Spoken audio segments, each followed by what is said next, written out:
ఈరోజు మన వీడియోలో కలిపురుషుడి జననం మరియు అతడి వంశం గురించి తెలుసుకుందాం. సృష్టిలో అన్నిటినీ సృష్టించేది బ్రహ్మ. బ్రహ్మ మంచితో పాటు చెడును కూడా సృష్టించాడు. ఓసారి బ్రహ్మదేవుడి మలం నుండి నల్లగా వికృత రూపంలో ఒకడు పుడతాడు. అతడే అధర్మం. ఇతని భార్య మిథ్య అంటే అసత్యం. వీరిద్దరికీ దంబుడు అనే కొడుకు, మాయ అనే కుమార్తె పుడుతుంది. దంబుడు అంటే అహంకారం. ఇతను చాలా బలశాలి, ఎప్పుడూ కోపంగా ఉంటాడు. మాయ అంటే ఊహ. వీరి కలయికతో లోభం అంటే దురాశ అనే కొడుకు, నికృతి అంటే మోసం అనే కుమార్తె జన్మిస్తారు. ఇలా వీరి వంశంలో వావి వరసలు లెక్క చేయరు.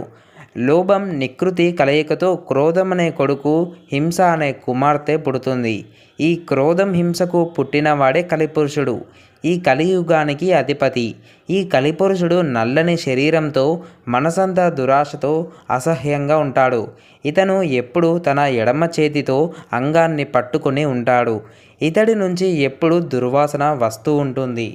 కలిపురుషుని చెల్లెలు దురుక్తి అంటే కఠినమైన మాటలు మాట్లాడేది. కలి మరియు దురుక్తి రమించడం వల్ల భయం అనే పుత్రుడు, మృత్యువు అనే కుమార్తె జన్మిస్తారు. భయం, మృత్యువు రమిస్తే నిరేయ అంటే నరకం అనే కుమారుడు, యాతన అంటే భయంకరమైన నొప్పి అనే కుమార్తె జన్మిస్తారు. వీరిద్దరూ కలవడంతో 10,000 మంది కుమారులు జన్మిస్తారు. ఇది కలిపురుషుని వంశచరిత్ర.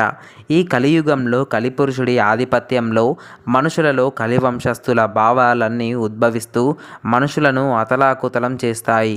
ఇవి మితిమీరిపోయినప్పుడు కలిపురుషుడిని అంతం చేసి లోకాన్ని కాపాడేందుకు కల్కి అవతరిస్తాడు. ఇలాంటి ఇంట్రెస్టింగ్ విషయాలు తెలుసుకోవడానికి మన ఛానల్ని సబ్స్క్రైబ్ చేసుకోండి and click on the bell icon.